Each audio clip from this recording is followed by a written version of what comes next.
था, पता नहीं तुमने कितना समझा नहीं समझा। अब हम ये समझना चाहते हैं relative motion in two dimension. क्या चीज? Relative motion in two dimension. मैं ये ले रहा हूं, ये नोट्स का पेज नंबर 306 है, नोट्स का पेज नंबर 306। मैं ये बता रहा हूं क्या होता है। मान लो एक पार्टिकल यहां है और एक पार्टिकल यहां है। मान लो ये कोऑर्डिनेट सिस्टम है, ये एक्स एक्सिस है और ये वाई एक्सिस या जेड एक्सिस भी है। यहां पर एक पार्टिकल है और मान लेते हैं कि यहां पर जो है एक दूसरा पार्टिकल है। ये पार्टिकल भी यूनिफॉर्म वेलोसिटी चल रहा है और ये पार्टिकल भी यूनिफॉर्म वेलोसिटी से चल रहा है। इसकी वेलोसिटी भी यूनिफॉर्म, इसकी वेलोसिटी भी यूनिफॉर्म है। ये पार्टिकल है ए और ये पार्टिकल है बी। इसकी पोजीशन वेक्टर है r1 वेक्टर और इसकी पोजीशन वेक्टर है ओरिजिन के रिस्पेक्ट में, इसकी पोजीशन वेक्टर है r2 वेक्टर। इसकी वेलोसिटी वेक्टर है, इसकी वेलोसिटी वेक्टर है, मान लेते हैं कुछ ऐसा। This is going with velocity v1 vector, constant velocity, and this is going with some velocity vector, let it be v2, जो कि कांस्टेंट है।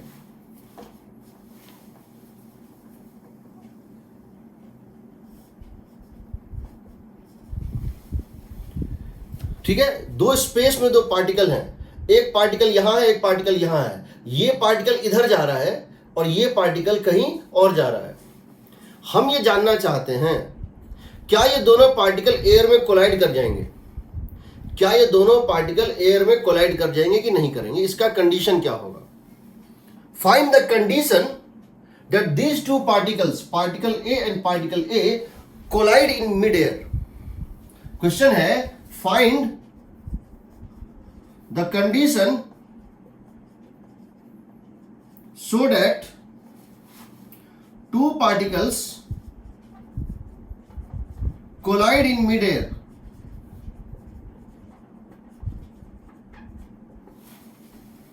क्या कंडीशन होगा? कैसे पता करेंगे ये दोनों कोलाइड करेगा कि नहीं करेगा? अब समझो, अगर एक एरो, अगर एक तीर कोई मेरे तरफ चलाता है, ये मुझे हिट करेगा, इसका कंडीशन क्या है? समझो, पहले इसको यहां से समझने की कोशिश करो। मान लो कि मैं यहां खड़ा हूं, मेरे रेस्पेक्ट में एक बुलेट, एक बॉल, मेरे रेस्पेक्ट में ये बॉल किधर है? राइट वर्ड है। मेरे रेस्पेक्ट में इस बुलेट की या बॉल की पोजीशन वेक्टर है राइट वर्ड, यानी पोजीशन वेक्टर किसमें है? आई कैप में। और इसकी वेलोसिटी किसमें है? बुलेट की वेलोसिटी किसमें है? माइनस आई कैप में। समझो, अगर मेरी पोजीशन वेक्टर मेरे रेस्पेक्ट में इस बॉल की पोजीशन वेक्टर आर वेक्टर है और वेलोसिटी इस डायरेक्शन में है, तो क्या ये कोलाइड करेगा? क्या ये मुझे हिट करेगा? करेगा। अगर कोई बॉल मेरे लेफ्ट में है और चल रहा है राइट, तो आगे मुझे हिट करेगा। अगर कोई बॉल मेरे राइट में है और चल रहा है लेफ्ट, तो मुझे हिट करेगा। अगर कोई बॉल मेरे रेस्पेक्ट में ऊपर है और आ रहा है नीचे, तो वो मुझे हिट करेगा। अगर कोई बॉल मेरे रेस्पेक्ट में ईस्ट वार्ड है, अगर कोई बॉल मेरे रेस्पेक्ट में ईस्ट वार्ड है, उसकी वेलोसिटी वेस्ट वार्ड है, हिट करेगा। अगर कोई बॉल मेरे रेस्पेक्ट में नॉर्थ वार्ड है और उसकी वेलोसिटी साउथ वार्ड है, तो हिट करेगा। समझ रहे हो? लेकिन अगर कोई बॉल मेरे रेस्पेक्ट में राइट वर्ड है और उसकी वेलोसिटी भी राइट वर्ड है, तो हिट नहीं करेगा, दूर जाएगा। अगर कोई बॉल मेरे रेस्पेक्ट में अपवर्ड है और जा भी रहा है अपवर्ड, तो हिट नहीं करेगा। मतलब क्या होता है? समझो, हिट करने का कंडीशन क्या होता है? अगर हम इन दोनों को ज्वाइन कर दें, एज सीन बाय ए, ये है बी का पोजीशन वेक्टर। समझो, ये क्या है? Position vector of B as seen by A. ये क्या है? Position vector of B as seen by A. अगर velocity of B as seen by A इधर हो जाए, अगर velocity of B as seen by A इधर हो जाए, ठीक इसके ओवरलैपिंग बट अपोजिट डायरेक्शन में। समझो, अगर velocity of B as seen by A क्या हो जाए? इसकी ठीक अपोजिट, यानी कोई चीज मेरे रेस्पेक्ट में इस डायरेक्शन में है, किस में, नॉर्थ ईस्ट में, मेरे रेस्पेक्ट में कोई चीज नॉर्थ ईस्ट है और चल रहा है साउथ वेस्ट, तो हिट करेगा। कहने का मतलब है जिस डायरेक्शन में ए के रेस्पेक्ट में बी है, जिस डायरेक्शन में ए के रेस्पेक्ट में बी है, ए के रेस्पेक्ट में वेलोसिटी ऑफ बी उसके ठीक उल्टा डायरेक्शन में होना चाहिए। सो कंडीशन क्या होता है, दैट पोजीशन वेक्टर ऑफ, या कह सकते हैं velocity vector of, velocity of B with respect to A should be opposite to velocity of to position vector of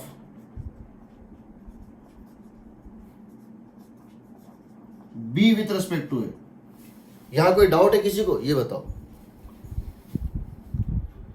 अगर कोई चीज मेरे राइट में है, तुम मेरे राइट में खड़े हो और पत्थर मार रहे हो मुझे, तो मुझे ये पत्थर कब लगेगा, ग्रेविटी नहीं है तो वो पत्थर मुझे कब लगेगा। अगर मेरे रेस्पेक्ट में बॉल राइट वर्ड है, मेरे रेस्पेक्ट में कोई चीज राइट वर्ड है, यहां पे बॉल यहां पर है, इसकी वेलोसिटी लेफ्ट वर्ड है, इसकी वेलोसिटी कहां है, मेरे तरफ है, इस हैंड के अलोंग है, तो मुझे हिट करेगा। अगर ये ऊपर है तो नहीं हिट करेगा, ऐसे है नहीं हिट करेगा, ऐसे निकल जाएगा। हिट करने का के लिए कंडीशन है कि मेरे रेस्पेक्ट में, हिट करने के लिए कंडीशन है कि, एक मिनट रुक जाओ, विकेट देना।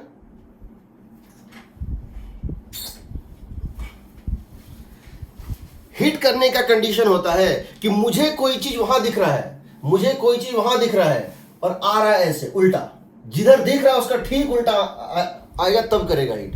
जिधर दिख रहा है, जिधर मेरे रेस्पेक्ट में इसका पोजीशन वेक्टर है, उसकी स्पीड जस्ट उसके ऑपोजिट है। अगर ये मेरे रेस्पेक्ट में पोजीशन वेक्टर है, समझो, अगर मेरे रेस्पेक्ट में ये पोजीशन वेक्टर है, ये पोजीशन वेक्टर है, मुझे, मैं यहां पे हूं, मैं यहां पे हूं और मुझे यहां पे दिख रहा है पार्टिकल। अगर इसकी वेलोसिटी इस तरह से है तो हिट करेगा, अगर इसकी वेलोसिटी इस तरह से है तो थोड़ा दूरी से निकल जाएगा। समझ रहे हो? मतलब सर वेक्टर के अलोंग वेलोसिटी होना चाहिए, ऑपोजिट, पोजीशन वेक्टर के ऑपोजिट, बिल्कुल just opposite, exactly opposite, overlapping but in opposite direction. मेरे रेस्पेक्ट में है ऊपर, मेरे रेस्पेक्ट में पार्टिकल जे कैप में है, वेलोसिटी माइनस जे कैप में है। मेरे रेस्पेक्ट में पार्टिकल की पोजीशन आई कैप में है, वेलोसिटी माइनस आई कैप में है।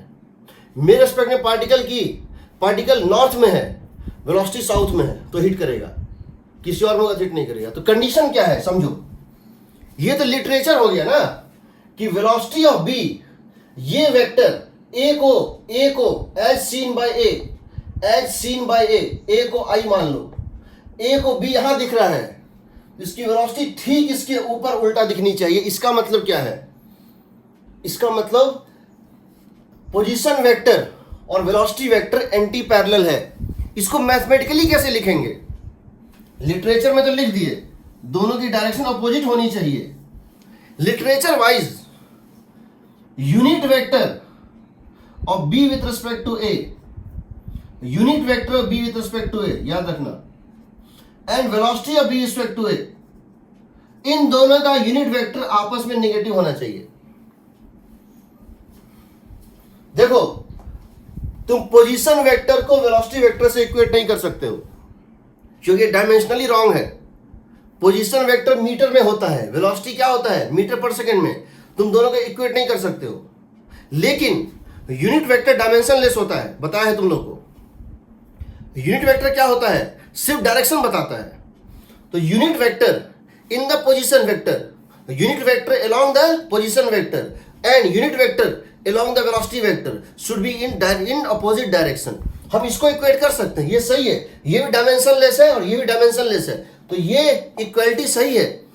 You cannot equate position vector in velocity, but you can equate unit vector in the position vector and unit vector in the direction of velocity. तो ये क्या हो जाएगा, that becomes r2 minus r1। Position vector क्या होता है बताओ, ये कितना हो जाएगा, r2 माइनस r1। करके देखो, r1 plus this, r1 vector plus r B A vector is r2 vector. Triangle लाओ, यहां से यहां R1 वेक्टर, ये वेक्टर क्या है, यहां से यहां गए, O से A गए, R1 वेक्टर, A से B गए, RBA vector is equal to R2 vector. लेकिन इसको फिर क्या करना पड़ेगा, R2 माइनस R1 के मॉड से डिवाइड करना पड़ेगा। तो यूनिट वेक्टर क्या होता है, any vector divided by its magnitude, that must be minus of V2 vector minus V1 vector, that must be equal to V2 vector minus V1 vector divided by mod of V2 minus V1। तो unit vector का मतलब क्या होता है, unit vector मतलब क्या होता है, यूनिट वेक्टर का मतलब होता है vector divided by its magnitude. This is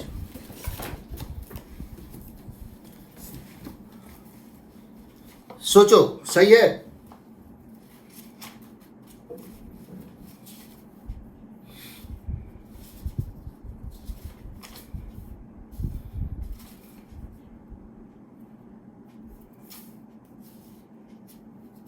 समझ आ रहा है, कोई डाउट? सर मॉड क्यों लिया उसमें? वी कैप होता है vector v by mod of v. Unit vector का डिफिनेशन होता है vector divided by its magnitude. Vector पढ़ाए तुम लोग को? हाँ सर, ये तो आया इसमें। वेक्टर ऐसा कोई नहीं जिसको नहीं पढ़ाया है। ये इरोडोव का है, मैं बता रहा हूं, क्वेश्चन नंबर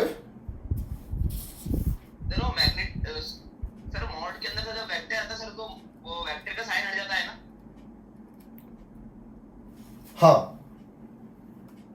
इसको लिख सकते हो तो सर वेक्टर का साइन।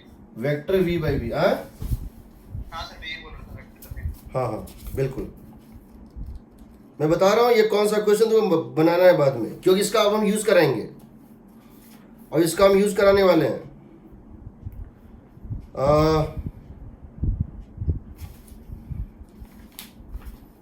अभी इरोडोव का 1.5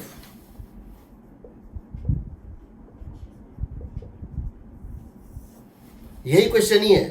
the two particles having position vector R1 vector and R2 vector having velocity vector v1 vector and v2 vector, find the condition that they collide।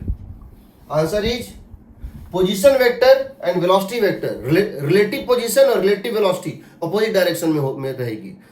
जो इसका लाइन ज्वाइनिंग है A से B तक का जो vector है, velocity vector उसी पे लाई कर रहा है और B से A के तरफ है। क्या है, A से B तक का जो वेक्टर है, A से B वेक्टर है, वेलोसिटी वेक्टर जो है B का, वो A और B के ऊपर लाई कर रहा है और AB के अलॉन्ग नहीं है, BA के अलॉन्ग है। ये कंडीशन है की दिया हुआ, वो तुम चेक कर लेना, ठीक है। अभी भी किसी को डाउट है? पहली बार है? चेंज करा है अपने ग्राफिकल वाला, तो उसको अगर वापस बता दीजिए ना एक बार। क्या चीज? सर वो कोलाइड, सर ये जो अपने ग्राफ वाला बताया ना सर, ये कोलाइड करेगा कि नहीं करेगा? कोलिजन का ही तो कंडीशन बताया है, ये कोलिजन करेगा उसका ये कंडीशन है। देखो चलो एक काम करते हैं, अभी समझ जाओगे, अभी समझ जाओगे।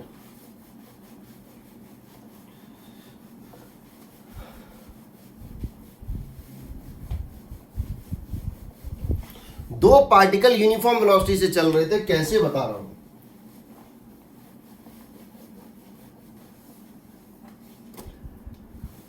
क्वेश्चन है देखो, two particles are moving with uniform velocities as shown। Question number 1, question number 1, एक पार्टिकल जा रहा था इधर, स्पीड है 10 मीटर पर सेकेंड और ये इसके साथ एंगल बना रहा है 37 डिग्री, ठीक है। दूसरा पार्टिकल इधर जा रहा है, स्पीड है 6√2 मीटर पर सेकेंड, एंगल बना रहा 45 डिग्री, सेपरेशन दोनों के बीच का है 10 मीटर। ये पार्टिकल ए, ये पार्टिकल बी, कांस्टेंट वेलोसिटी है। क्या ये दोनों टकराएंगे, और टकराएंगे तो बताओ कब और कहां टकराएंगे। ठीक, क्वेश्चन क्या है, क्या चीज, कैसे कैसे भाई, एक काम करते हैं, पहले इसके दो कंपोनेंट लेते हैं, एक इधर होगा, वेलोसिटी बी का दो कंपोनेंट होगा, 6 इधर, 5 सेकेंड्स बाद टकराएंगे, 6 इधर, सही है। क्या वेलोसिटी के दो कंपोनेंट, 6 इधर 6 इधर, इसका दो कंपोनेंट बनेगा, इधर कितना बनेगा, 5 सेकेंड बाद टकराएंगे, 8 सेकेंड, बिल्कुल, ये होगा 8 मीटर पर सेकेंड, और ये कितना बनेगा, और ये कितना बनेगा बताओ, 6 मीटर। अब क्या करोगे, किसी एक को रेस्ट पे ले आओ, किसी भी एक को, तुम्हारी मर्जी है, किसी एक को रेस्ट पे ले आओ, इट्स योर विश। तुम अगर ए को रेस्ट पे ले आते हो और तुम ए को रेस्ट पे ले आते हो, तो जरा देखो बी के साथ क्या हो, ए पे रेस्ट पे कैसे लाए, इस 6 पे क्या किए, 6 सुपर इंपोज किए, इस 6 पे क्या किए, इस 6 को 0 कैसे बनाए, एक नीचे 6 डाले, यहां पे एक नीचे 6 डालो, तो कितना हो जाएगा 0। देखो इस 6 को 0 बनाए, ए को रेस्ट पे लाने के लिए क्या किए हैं, एक वेक्टर यहां लाए डाउनवर्ड 6 और इसके ऊपर सुपर इंपोज कर दिए, दोनों कट गया, वही वेक्टर यहां भी डाल दिए, कितना हो गया ये 0, वाई डायरेक्शन हो गया 0। इसको कैसे बनाए 0, 8 को 0 कैसे बनाए, यहां पे डाले 8, कितना डाले 8, एक वेक्टर लाए जिसका मैग्नीट्यूड कितना है 8, डायरेक्शन है लेफ्ट, यहां भी डाल दिए, तो ये कितना बच जाएगा 2 ना। बताओ यहां 8 डाले तो 8 और 8 कैंसिल, यहां 8 डाले वही 8 लेफ्ट 6 राइट, कितना बच गया 2। यानी ए को क्या दिखेगा, ए को दिखेगा मैं तो रेस्ट पे हूं, और बी मेरी तरफ आ रहा है किस स्पीड से, 2 मीटर पर सेकेंड से। अब कंडीशन ये नहीं है कि इसकी स्पीड कितनी है, टकराना तो इसको है ही, स्पीड तो ये बताएगा कब टकराएगा, बट टकराएगा कि नहीं, इसके सिर्फ एक चीज देखना है, क्या देखना है, ए के रेस्पेक्ट में बी, ए के रेस्पेक्ट में बी, ये देखो position vector of B with respect to A, position vector of B, देखो position vector of B as seen by A कितना है बताओ, 10 आई कैप है। Position vector of B as seen by A के respect में B का position vector, ए के respect में बी का पोजीशन वेक्टर क्या है, ए को क्या लग रहा है, बी मेरे राइट में है, कितने डिस्टेंस पे 10 पे, 10 आई कैप, लेकिन velocity of B as seen by A कितना आ रहा है, 2 times of minus i cap. हमको इस 2 और 10 से कोई मतलब नहीं है टकराएगा कि नहीं, इसके लिए हमको सिर्फ ये मतलब है कि पोजीशन वेक्टर ए के रेस्पेक्ट में बी राइट था, ए के रेस्पेक्ट में बी राइट था, बट बी की वेलोसिटी लेफ्ट है। Unit vector in so R B with respect to A cap कितना है i cap, position vector of B with respect to A, position vector of B respect to A का unit vector क्या है i cap, जबकि velocity of B respect to A, इसका position vector क्या है minus i cap, opposite है ना, collide करेगा। कितनी देर में करेगा तुम निकाल सकते हो, रिलेटिव डिस्टेंस 10, रिलेटिव स्पीड 2, तो क्या होगा 5 सेकेंड, 5 सेकेंड, ये 5 सेकेंड में से कोलाइड कर जाएगी, कोलाइड एट 5 सेकेंड।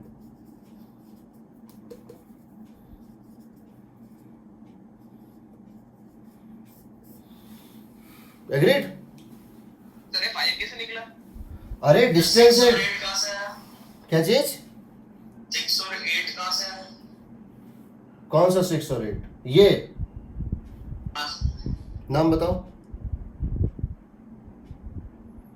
नाम बताओ, हेलो हेलो, नाम तो बताओ,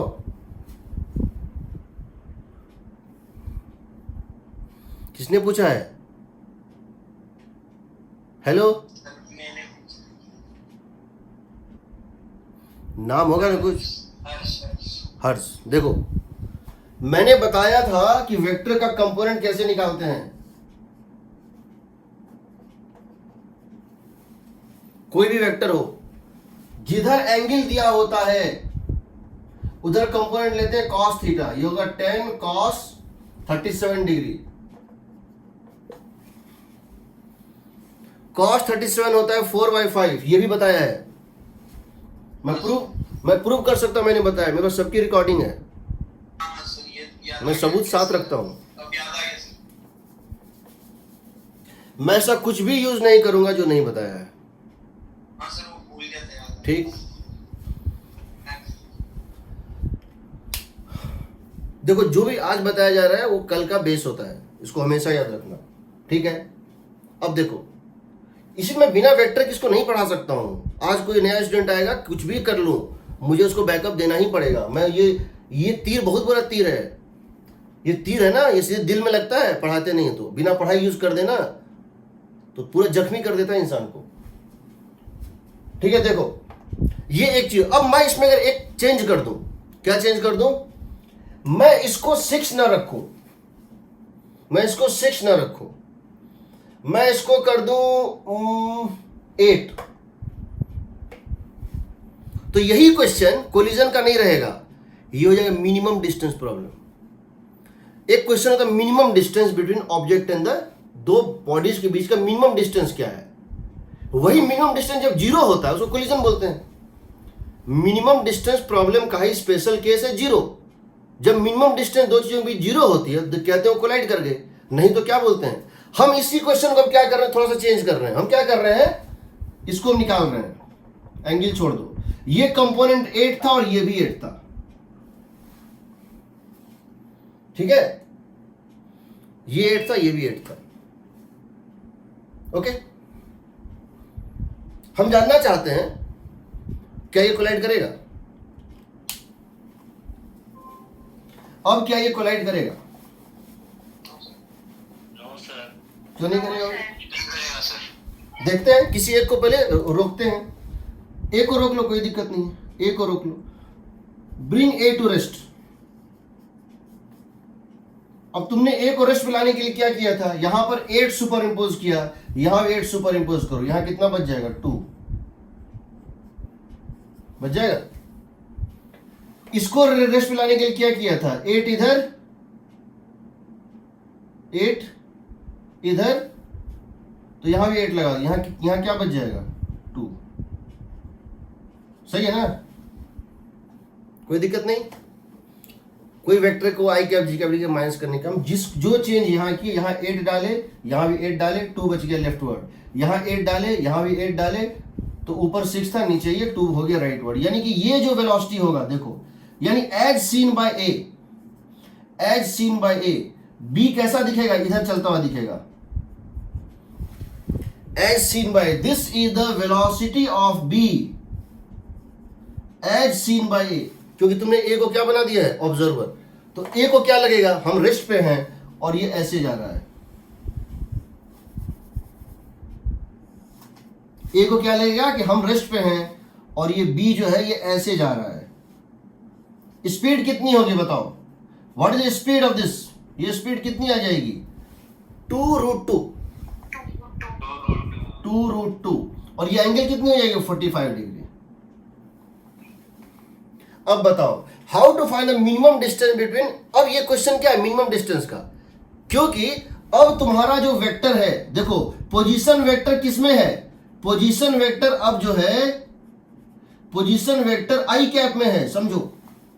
अब position vector of B with respect to A, A के रिस्पेक्ट में बी आई कैप में है, लेकिन वेलोसिटी माइनस आई कैप और जे कैप, माइनस जे कैप में है। और ये डायरेक्शन क्या है बताओ, velocity of B with respect to A के डायरेक्शन में यूनिट वेक्टर क्या है, minus i cap minus J cap, समझ रहे हो ना, minus i cap minus J cap by √2।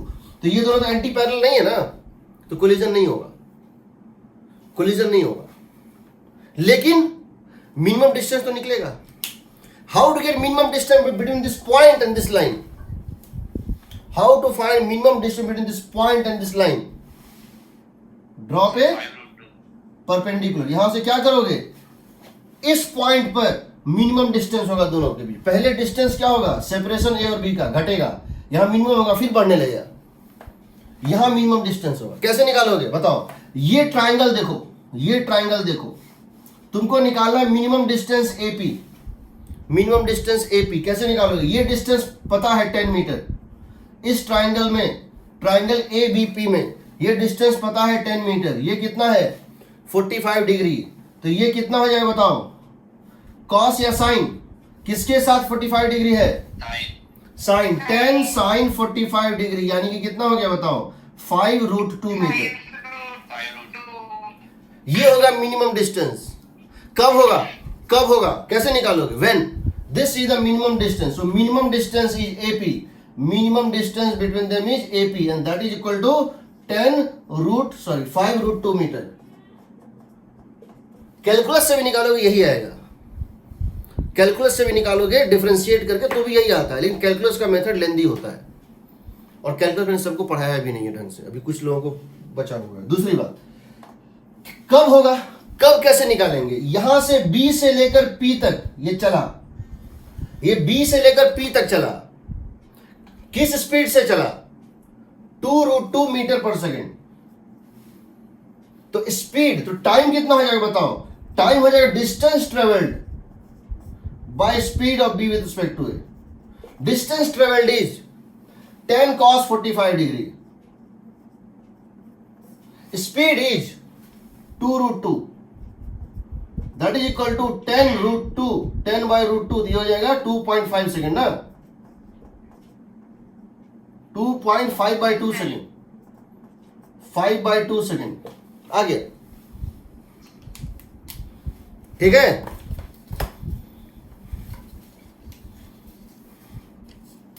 Okay,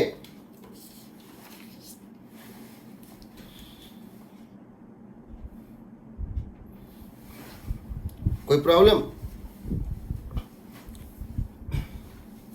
अब देखो, यही चीज होता है किसमें, प्रोजेक्टाइल में। मैंने प्रोजेक्टाइल सबको नहीं पढ़ाया है, कुछ बच्चों को प्रोजेक्टाइल नहीं पढ़ाया गया है, फिर भी मैं इसको अभी यूज कर रहा हूं। मैं जिस दिन प्रोजेक्टाइल पढ़ाऊंगा उन बच्चों को बैकअप क्लास में, उस दिन ये केसेस भी उनको बता दूंगा, ठीक है। हमने प्रोजेक्टाइल में क्या पढ़ा था, हम एक पार्टिकल को फेंकते हैं यू स्पीड से एट एन एंगल थीटा, तो वो एक पैराबोलिक पाथ पे जाता है। उसका पाथ क्या होता है, पैराबोलिक होता है। क्यों होता है, उसकी इनिशियल वेलोसिटी यू होती है और एक्सेलरेशन कितनी होती है 9.8 मीटर पर सेकेंड स्क्वायर डाउनवर्ड हमेशा, ठीक है। तो होता क्या है समझो,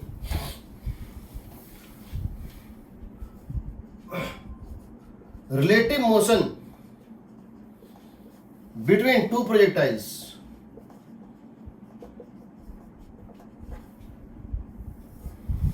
आपने क्या किया, एक प्रोजेक्टाइल को यहां से फायर कर दिया u स्पीड से, u1 स्पीड से at an angle of theta 1, और आपने इसको एक फायर कर दिया इस तरह से, किससे, u2 स्पीड से at an angle of theta 2। आपने यहां से एक पार्टिकल को थ्रो किया, ये ग्राउंड है, speed u1 at an angle theta 1 और u2 eight angle of theta 2। तुम जानते हो ये पैराबोलिक पाथ पे जाता है, ये भी क्या होता है, पैराबोलिक पाथ पे जाता है। तुम यहां बैठ के देख रहे हो ग्राउंड से, तुमको एक कौन सा पाथ दिखता है, पैराबोलिक पाथ। तुमको ये कौन सा पाथ दिखता है, पैराबोलिक पाथ। क्यों दिखता है, क्योंकि इसकी एक्सीलरेशन कांस्टेंट है g और इसकी एक्सीलरेशन भी कांस्टेंट है, कितनी, g। इस g की वजह से ये तुमको पैराबोलिक पाथ पे दिखता है, सिंपल सी बात। ये हम पढ़े हुए हैं, ये हम पढ़े हुए हैं, लेकिन ये पैराबोला इसको स्ट्रेट लाइन पे देखेगा। If you ask while in the flight, if you ask this particle 1 as seen by you, how is particle 2 moving, this particle would tell you that this is moving on the straight line. This as seen by particle 1, particle 2 is moving on a straight line with uniform velocity. Strange है but सही है। क्यों है सही, समझो। अगर हम इसकी बात करें, इसकी बात करें, तो अगर हम किसी एक को रेस्ट पे ले आए, समझो इसकी दो कंपोनेंट थी, कौन कौन सी, u का x 1, ux1 मीन्स क्या हो गया, फर्स्ट पार्टिकल का u1 का x कंपोनेंट, और इसका हम नाम दे रहे हैं क्या, u1 का y कंपोनेंट। इसका नाम दे रहे हैं क्या हम, u2 का x कंपोनेंट, इसका नाम क्या दे रहे हैं, u2 का y कंपोनेंट। किसी एक पार्टिकल को रेस्ट पे ले आओ, किसको लाओगे, इसको ले आओ रेस्ट पे। मान लो तुमने इसको रेस्ट पे ले आया, किसको, ए को तुम रेस्ट पे ले आओ, तुम ए को रेस्ट पे ले आओ। तो अब ए को क्या दिखेगा, हम जानना चाहते हैं, how is the motion as seen by A B को किस तरह दिखेगा। अब हम क्या करेंगे, हमने इसको जीरो किया था, कैसे जीरो किया था, u1x लेफ्ट सुपर इंपोज किया, तो ये कितना हो जाए बताओ। यहां भी क्या करेंगे बताओ, यहां पे हमने क्या किया, u1x को सुपर इंपोज किया लेफ्टवर्ड, यहां भी क्या करेंगे, उसी u1x को सुपर इंपोज करेंगे, तो ये कितना हो जाएगा बताओ, ये बन जाएगा u2x माइनस u1x, क्योंकि यहां तुमने इसको जीरो बना दिया ना, तो यहां भी इसको हम वही चीज डालेंगे, तो ये हो जाएगा u2x माइनस u1x। इसमें क्या किया तुमने, इसको नीचे किया, कितना किया, u1y, तो यहां भी क्या करोगे u1y, तो ये कितना बच जाएगा बताओ, ये बच जाएगा u2y माइनस u1y। अब ये पॉजिटिव होगा या नेगेटिव हो तो डिपेंड करेगा u2y ज्यादा है या u1y ज्यादा है, बट u2y माइनस u1y होगा। इसमें जो तुमने चेंज यहां किया, यहां तुमने क्या किया था, u1y सुपर इंपोज किया, यहां भी क्या करो, u1y को सुपर इंपोज कर दो। यानी इनिशियल वेलोसिटी जो इस पार्टिकल का दिखेगा, इनिशियल वेलोसिटी जो इस पार्टिकल का दिखेगा, इन दोनों का वेक्टर सम होगा। This is the initial velocity of particle 2 as seen by particle 1। समझ रहे हो? सर ये रिपीट कर दीजिए सर, ये वाला लाइन जो भी आपने बोला। मैं पूरा ही रिपीट कर देता हूं फिर से। पूरा repeat।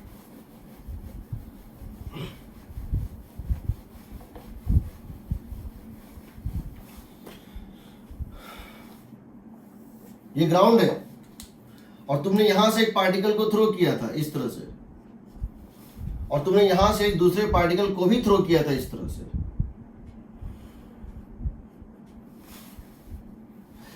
मान लेते हैं ये एंगल है θ1 और ये स्पीड है u1, ये एंगल है θ2 और ये स्पीड है u2। ठीक है, इसका नाम दो पार्टिकल 1, इसका नाम दो पार्टिकल 2। हम जानते हैं दोनों पार्टिकल क्या होते हैं, प्रोजेक्टाइल पाथ पे जाते हैं।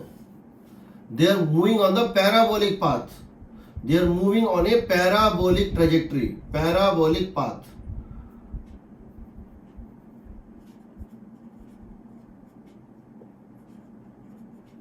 क्योंकि तुम ग्राउंड से देख रहे हो ना, तुमको इसका एक एक्सीलरेशन दिख रहा है, कितना g। इस पूरे मोशन में इसकी एक्सीलरेशन होती है, acceleration due to gravity downward.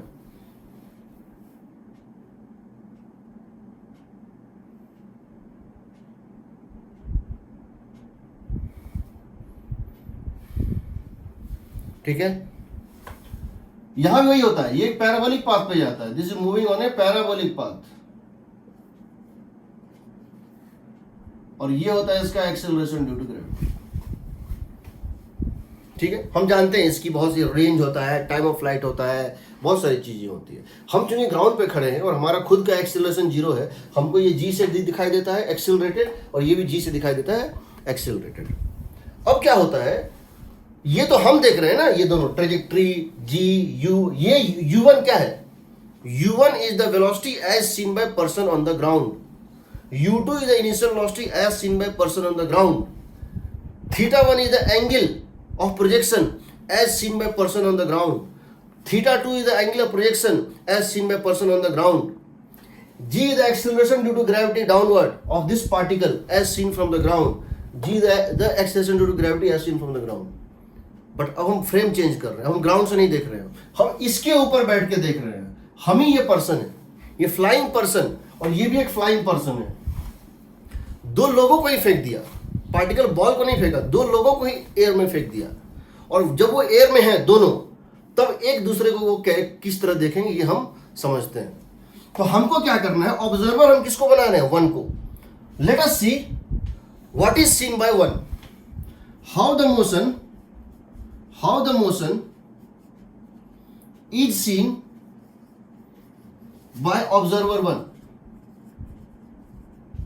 हम इसकी आंखों से देखना चाह रहे हैं, अपनी से नहीं, हम इसके आंख से देखना चाह रहे हैं. या ये मान लो वाइल फॉलिंग और ये वीडियो रिकॉर्डिंग कर रहा है, बाद में उस वीडियो को जब चलाएंगे तो क्या दिखेगा, तो क्या होगा, बिकॉज ये ऑब्जर्वर है, ये तो रेस्ट पे आ ही जाएगा सीधे. This is going to come to the rest. जो ऑब्जर्वर होता है वो हमेशा खुद को क्या देखता है, रेस्ट पे देखता है. तो क्या करना है, इसको हमने कैसे रेस्ट पे लाया था, हमने यही वेक्टर यहां सुपर इंपोज किया होगा, हमने यही वेक्टर यहां सुपर इंपोज किया होगा, तो हमको यही वेक्टर यहां भी सुपर इंपोज करना चाहिए. बेसिकली वो क्या करना चाहिए कि ये वेक्टर को 0 बनाना है, तो क्या किया, इसका ठीक उल्टा नेगेटिव वेक्टर यहां सुपर इंपोज किया. तो यहां भी क्या करते, θ1 एंगल पे उसको डालते, बट तब उसमें वेक्टर सम करना पड़ता. तो बेटर क्या करते हैं हम, चीज सेम ही है. हम क्या करते हैं, इसके वेलोसिटी का 2 कंपोनेंट लेते हैं. क्या लेते हैं, इसको हम कहते हैं u1 cos θ1. इसको हम क्या कह रहे हैं, u1 का x कंपोनेंट. इसका एक y कंपोनेंट भी है, वो कितना होगा बताओ, इसके वेलोसिटी एक y कंपोनेंट भी है, वो है u1 sin θ1, जिसको हम कह रहे हैं u1 का y कंपोनेंट. यानी u1 का 2 कंपोनेंट, u1 का x कंपोनेंट और u1 का y कंपोनेंट. सिमिलरली यहां जो वेलोसिटी u2 थी, इसकी भी 2 कंपोनेंट है, एक इस डायरेक्शन में है u2 cos θ2, जो किसके इक्वल होगी, that is equal to u2 का y का u2 का x कंपोनेंट, और एक कंपोनेंट होगा इसके परपेंडिकुलर, एक वर्टिकल कंपोनेंट और एक हॉरिजॉन्टल कंपोनेंट. ये कितना हो जाएगा, u2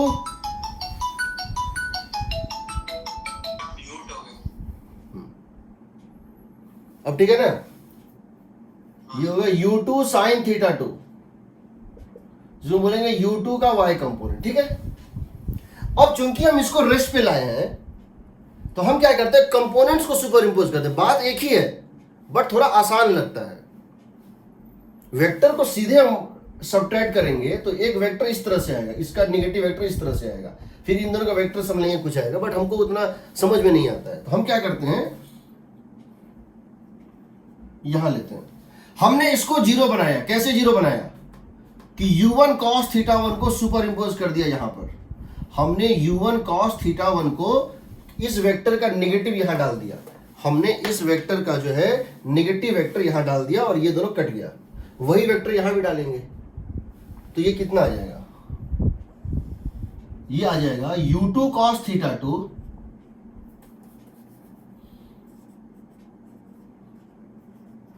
माइनस u1 cos θ1.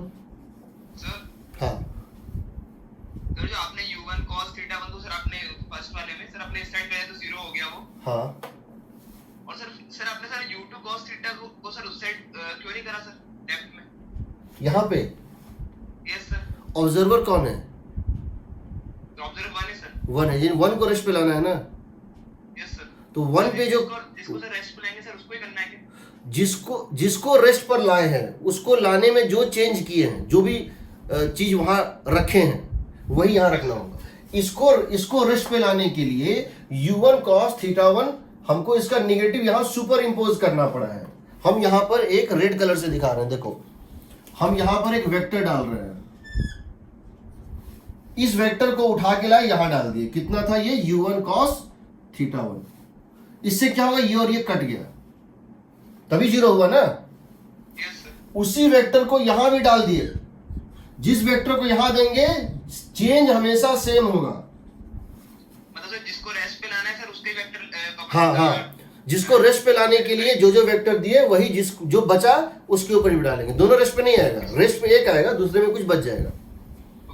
ये हो गया u2 cos θ2 तो था ही, और u1 cos θ1 माइनस हो गया.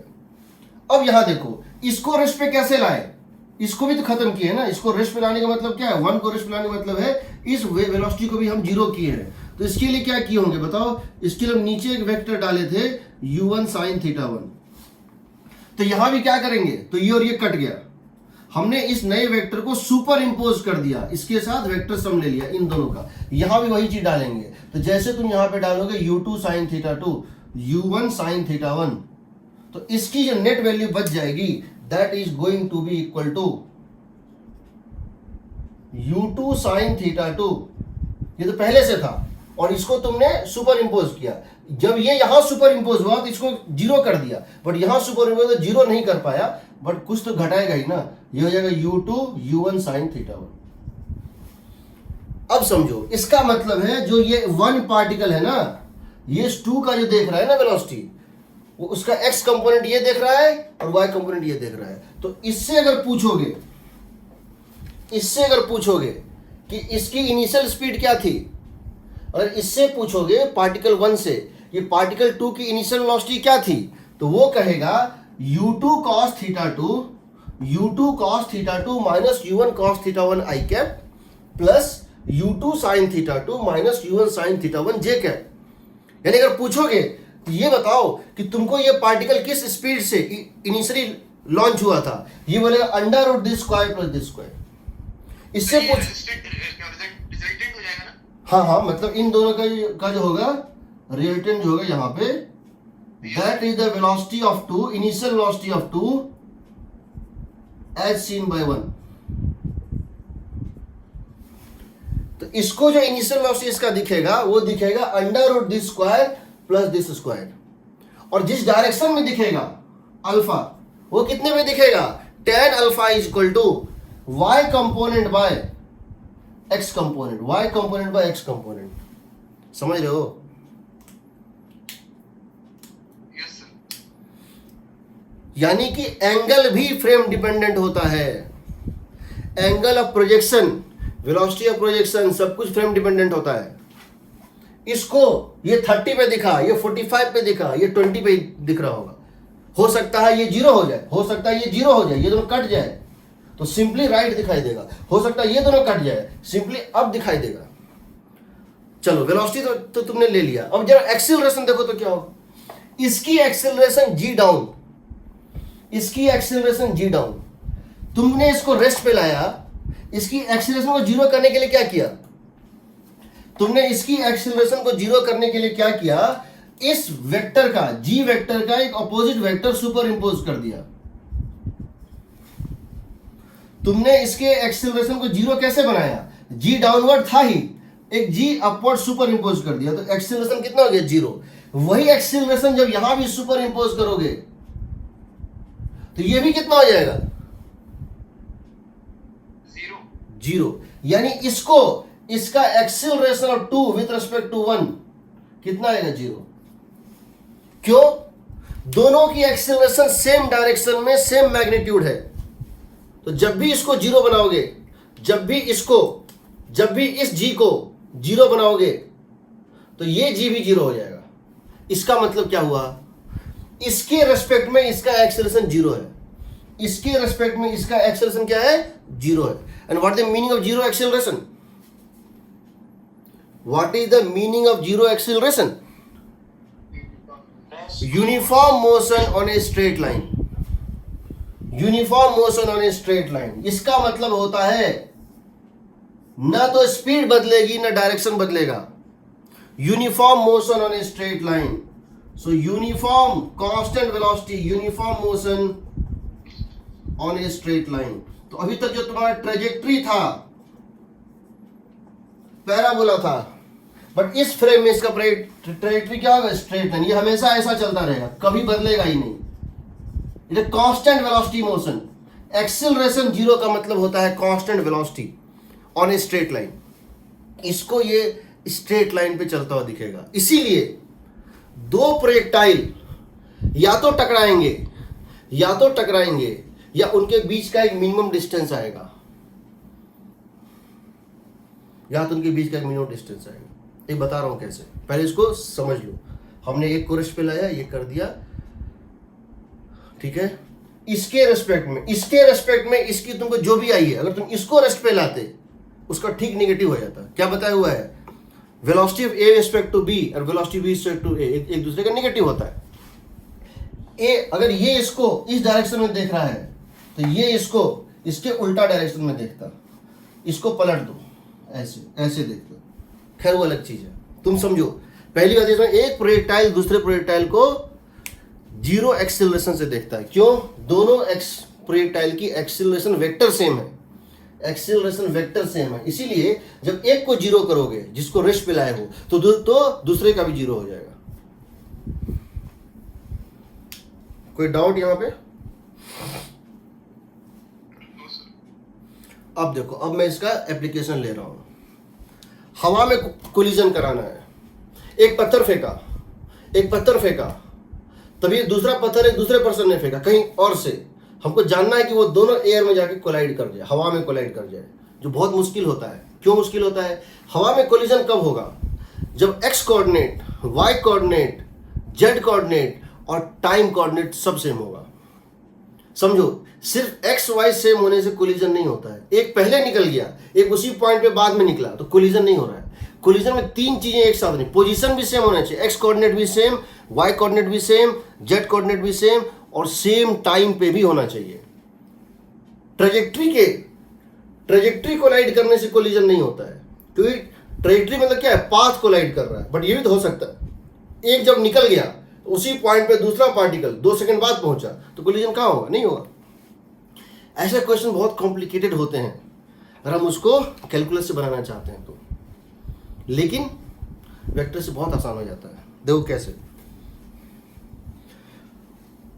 कोई सब्ट्रैक्शन ये नहीं करना, याद रखना सबसे जो अप्लाइड सबसे बेहतर टूल है, जिसको रोके हो, ऑब्जर्व बनाए, उस पर जो चेंज कर रहे हो उस पर कर देना, फिर तो सब दिखने लगेगा कैसे हो रहा है, फिर यू वुड गेट एवरीथिंग कैसे हो रहा है, कितना आसानी से बनता है। ये देखो, कभी भी इक्वेशन मत लिखना आई कैप जे कैप, और तब उससे भी आएगा बट उसको करने की जरूरत नहीं है। कंपोनेंट फॉर्म में वेलोसिटीज लिख लो और सुपर इम्पोज, एक को रेस्ट पे लाओ, दूसरे को सुपर इम्पोज कर दो। जैसे एक सिंपल सा क्वेश्चन पहले ले रहे हैं। क्वेश्चन क्या है? ये है, देखो,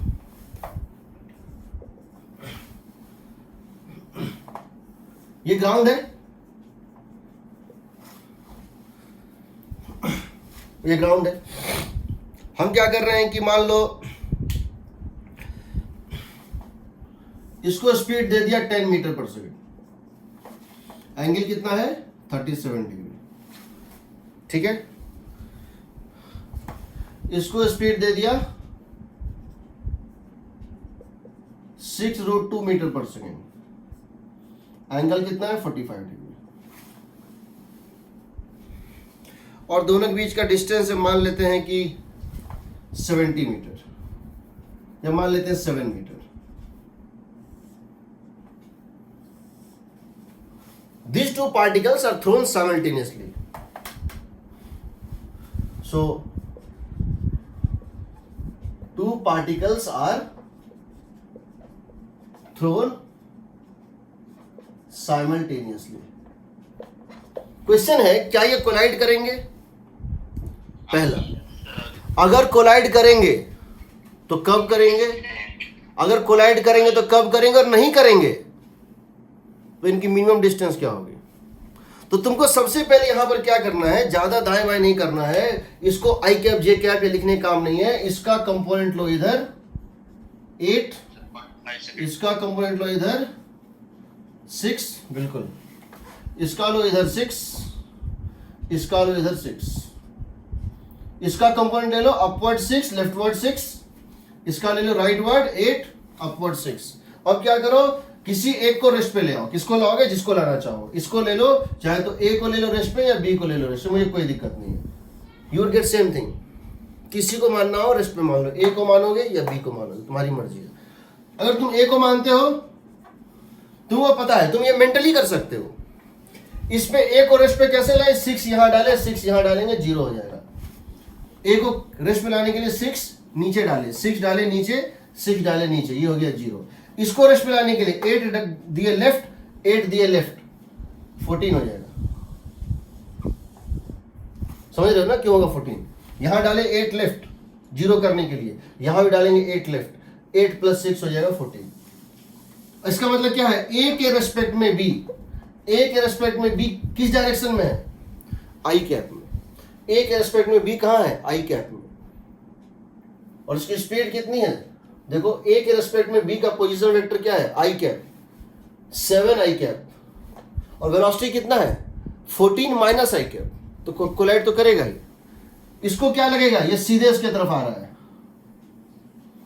स्पीड कितनी 14 मीटर, डिस्टेंस कितना 7 मीटर, टाइम कितना होगा 0.5 सेकंड। डिस्टेंस बाय स्पीड निकल गया, डिस्टेंस बाय स्पीड। चलो दूसरा क्वेश्चन लो, ये टावर है,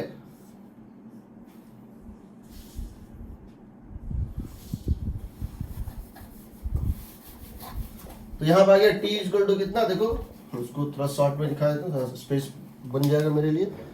तो हमने यहां पर क्या किया था, हमने इसको ले आए थे हम रेस्ट में, इसको हम ले आए थे रेस्ट में, सही है ना, तो इसको ले आए थे, ठीक है चलो किसी एक को ले आओ, कोई फर्क नहीं पड़ता, रेस्ट पे ले आए इसको। तो ये 6 इसको रेस्ट पे लाने के लिए क्या किए थे, इसको नलीफाई करने के लिए 6 यहां डाले थे, वही 6 यहां डाले थे, तो ये हो गया था 0। इसको नलीफाई करने के लिए 8 दिए थे लेफ्ट, 8 दिए थे लेफ्ट, यहां भी 8 देंगे लेफ्ट, कितना हो जाएगा 14 हो जाएगा, ठीक है। तो यहां से आइएगा t equal to 7 metre by 14 metre पर सेकेंड, 0.5 सेकेंड। अब यहां देखो नेक्स्ट क्वेश्चन, ये टावर है, ठीक है, यहां से पार्टिकल को थ्रो किया ऐसे, और एक पार्टिकल को यहां से थ्रो किया ऐसे साइमल्टेनियसली, इसकी स्पीड है 10 मीटर पर second at an angle of 37 degree, और इसकी स्पीड है 8√2 मीटर पर सेकेंड एंगल ऑफ 45 डिग्री। ये डिस्टेंस है, ये जो हाइट ऑफ द टावर है, ये मान लेते हैं कि 4 मीटर। क्या ये कोलाइड करेंगे, और करेंगे तो कब करेंगे, कहां करेंगे, इसका कंपोनेंट इधर कितना करेंगे सर, 8 करेंगे सर। इस बिल्कुल तुम लोग सही जा रहे हो, यस सर, 8 इधर 8 इधर, इसका कंपोनेंट 8 इधर 6 इधर। 6 इधर, किसी एक को रेस्ट पे ले आओ, इसको रेस्ट पे ले आओ, ऊपर वाले को रेस्ट पे ले लो या नीचे वाले को ले लो, इसको रेस्ट पे मान लो। जैसे इसको रेस्ट पे लाओगे, क्या किया 8 लेफ्ट डाला, इसको रेस्ट पे लाने के लिए 8 लेफ्ट दिया, सुपर इम्पोज, यहां भी 8 दोगे, ये हो जाएगा 0। इसको रेस्ट पे लाने के लिए 6 डाउन दिया, यहां भी 6 जो है डाउन दोगे, 8 में से 6 जाएगा 2, इसकी स्पीड क्या बच जाएगी 2 मीटर पर सेकेंड। तो देखो, तो इसका नाम ए दे दो, इसका नाम बी दे दो। ए को क्या लग रहा है कि हम रेस्ट पे हैं, ए के रेस्पेक्ट में बी, ए के रेस्पेक्ट में बी नीचे है और वेलोसिटी ऊपर है। ए के रेस्पेक्ट में बी का पोजीशन वेक्टर माइनस जे कैप है, with respect to A position vector B is minus J cap and velocity is plus J cap. तो कोलाइड तो करेगा ही, सिंपली क्या हो जाएगा डिस्टेंस बाय स्पीड, जो ये कांस्टेंट स्पीड है, यूनिफॉर्म वेलोसिटी है, दोनों प्रोजेक्टाइल मोशन में है ग्राउंड फ्रेम में, बट एक दूसरे के रेस्पेक्ट में दोनों यूनिफॉर्म स्पीड से चल रहे हैं, यूनिफॉर्म वेलोसिटी से। तो क्या होगा 4/2, 4 मीटर है ना, टाइम कितना हो जाएगा 4 मीटर बाय 2 मीटर पर सेकेंड, कितना हो जाएगा 2 सेकेंड, 2 सेकेंड में कोलाइड कर जाएंगे। अब चलो, अब थोड़ा और इसको ये करते हैं। अब एक ऐसा क्वेश्चन लेते हैं जिसमें कोलाइड नहीं करेगा लेकिन मिनिमम डिस्टेंस आएगा और बहुत आसानी से निकलता है। तुमको कुछ भी नहीं करना है, कभी भी तुमको सिर्फ ये करना है कि सुपर इम्पोज करके किसी एक को रेस्ट पे ले आओ और किसी दूसरे को चलने दो। तुमको क्या करना है, किसी एक को रेस्ट पे लाना है और दूसरे को चलने देना है। देखो कैसे, हम क्या बोल रहे हैं, हम बोल रहे हैं ये टावर है, समझना, ये टावर है और ये दूसरा टावर है। ब्लैक हो गई है, क्या चीज स्क्रीन ब्लैक हो गई है सर, ब्लैक हो गई है, चाहे तो आवाज स्क्रीन ब्लैक होगी मतलब व्हाइट बोर्ड या ये हम जब बोलते हैं ना कोई भी तो वो ब्लैक स्क्रीन हो जाती है। मैं कुछ बोलता हूँ तो ब्लैक हो जाती है क्या? चलो चलो देखता हूं।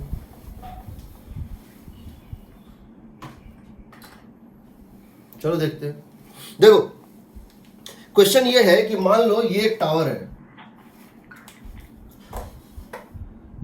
हाँ चलो ये टावर लेते हैं।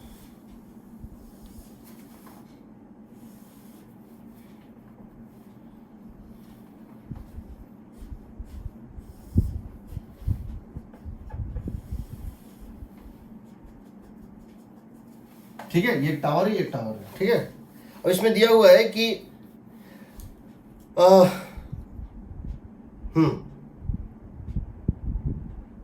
ठीक है, इसको तुमने यहां से, ये पार्टिकल ए है, इसको तुमने ऊपर थ्रो कर दिया। जो तुमने ऊपर थ्रो कर दिया किस स्पीड से? 10√3 मीटर पर सेकंड से।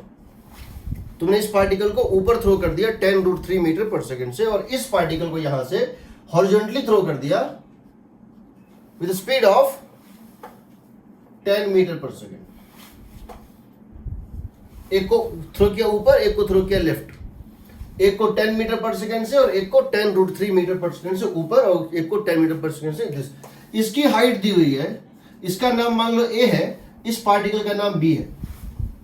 इसकी हाइट दी हुई है 20 मीटर, इसकी हाइट दी हुई है 20 मीटर, जो कि इस टावर की हाइट दी हुई है, जो कि इस टावर की हाइट जो है दी हुई है 70 मीटर। और इन दोनों के बीच का जो सेपरेशन दिया हुआ है वो दिया हुआ है 50√3 मीटर। मैंने डेटा इस तरह से सेट किया है कि आंसर इंटीजर है या मतलब निकले, और कोई बात नहीं है, हम कुछ भी कर सकते थे, बट इसको मैंने ऊपर थ्रो किया, इसको लेफ्ट वर्स थ्रो किया है साइमल्टेनियसली।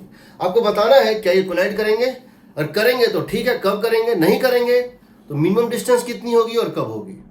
तो क्या करना है, सबसे पहला स्टेप क्या करोगे, किसी एक को रेस्ट पे ले आओ, किसी एक को रेस्ट पे ले आओ। ठीक, किसको लाओगे रेस्ट पे, तुम्हारी मर्जी, योर चॉइस, मुझे कोई दिक्कत नहीं है। मान लो क्या चीज, तुम ए या बी किसी को रेस्ट पे ला सकते हो। तुम एक काम करो कि हम इसमें दोबारा हमको एक डायग्राम बनाना पड़ेगा, तो हम दो डायग्राम नहीं बनाए, एक डायग्राम में दिखा रहे हैं। हम मान लो हम बी को रेस्ट पे ले आते हैं, मान लो हम बी को रेस्ट पे ले आते हैं। बी को रेस्ट पे लाने के लिए वेलोसिटी में क्या करना पड़ा, इधर 10 सुपर इंपोज किए, यहां भी 10 कर दो सुपर इंपोज। सर शायद कोलाइड नहीं करेंगे। नहीं करेंगे, नहीं करेंगे सर। एग्रीड। देखो इसको रेस्ट पे लाने के लिए क्या किए, इसको रेस्ट पे लाने के लिए क्या किए, एक यहां वेक्टर डाले, कितना 10 मीटर पर सेकंड, ताकि ये दोनों कैंसिल हो जाए। जैसे तुम यहां पे एक वेक्टर डालोगे, ये तो लेफ्ट था ही, इसको रेस्ट पे ला रहे हैं, इसको 10 मीटर बनेंगे, ये चलाएगा रेस्ट पे। वही वेक्टर यहां डालेंगे तो इन दोनों का वेक्टर सम क्या हो जाएगा, बताओ कितना आएगा।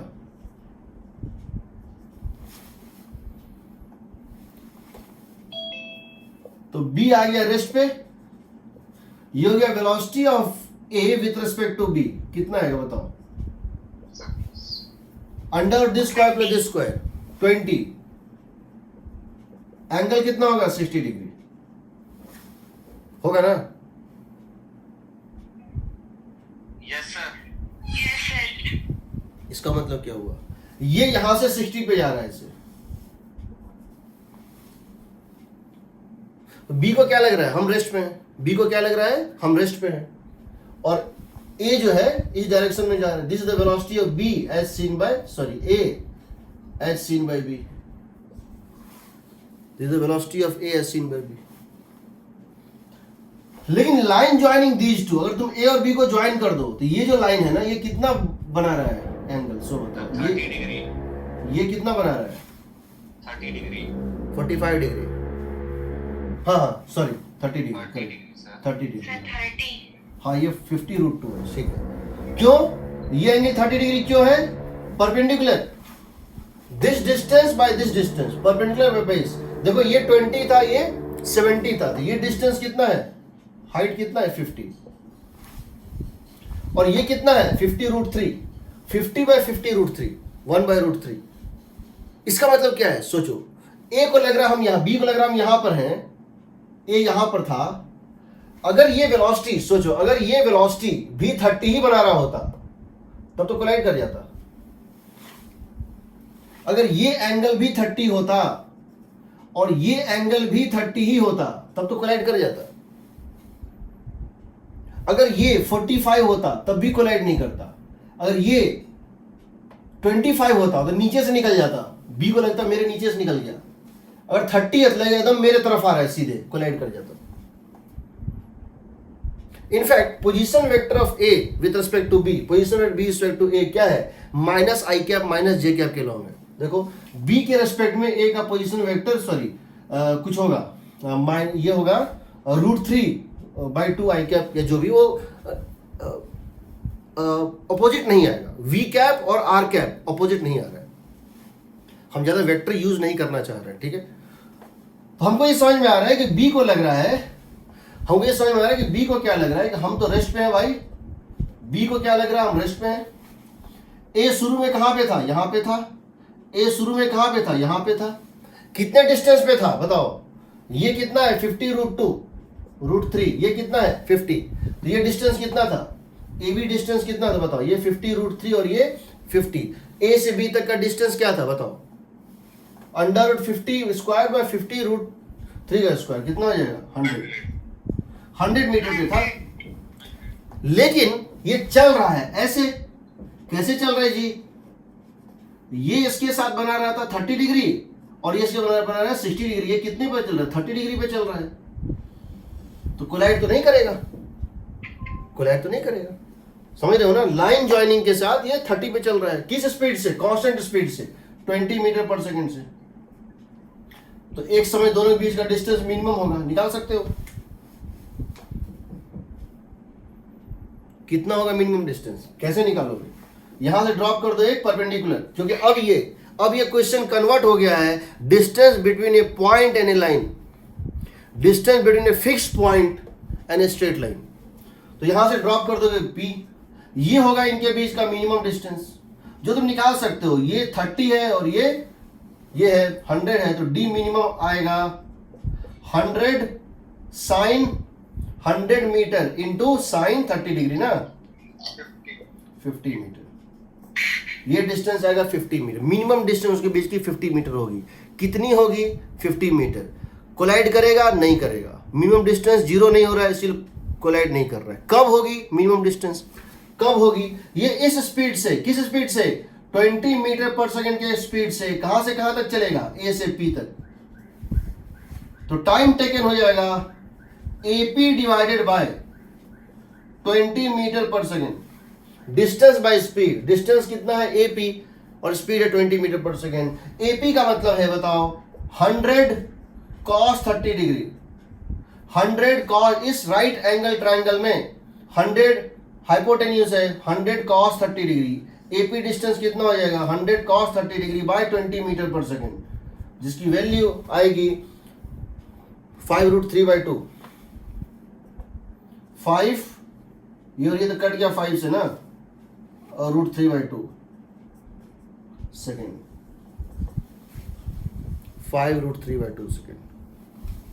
ठीक है, आप निकाल सकते हैं। हम कोई भी क्वेश्चन दे सकते हैं, जैसे मान लो मैं एक क्वेश्चन क्रिएट करना चाह रहा हूं और उसको जल्दी बनाना चाह रहे हैं, I don't have the time, हम इतना हमारे पास टाइम नहीं है कि हम उसको सॉल्व करें धीरे धीरे करके, हम इसको बनाना चाह रहे हैं। तो देखो हम एक क्वेश्चन क्रिएट कर रहे हैं, 1 सेकंड में क्रिएट करेंगे, 1 सेकंड में उसको सॉल्व करेंगे। क्या करेंगे,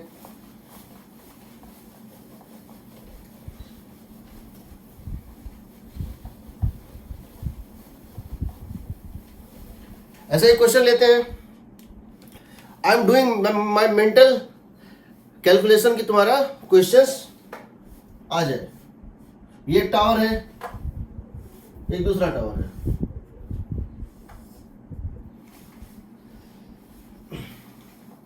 यहां एक वेलोसिटी दिया, यहां एक वेलोसिटी दिया, यहां एक वेलोसिटी दिया, यहां एक वेलोसिटी दिया। हम कंपोनेंट फॉर्म में ही इसको लिख रहे हैं, हम इसको कंपोनेंट फॉर्म में ही लिख रहे हैं, ठीक है, हम इसको कंपोनेंट फॉर्म में ही लिख रहे हैं।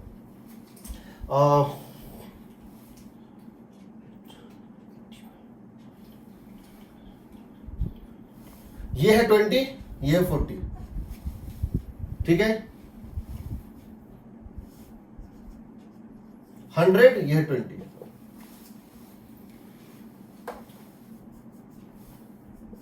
समझ रहे हो? 20 मीटर पर सेकेंड लेफ्ट कंपोनेंट, 20 मीटर पर सेकेंड राइट अप कंपोनेंट, और यहाँ 40 राइट और ये लेफ्ट। ये डिस्टेंस दिया हुआ है, मान लो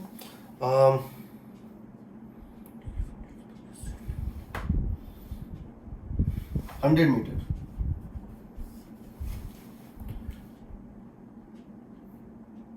नहीं 80 मीटर। ये डिस्टेंस दिया हुआ है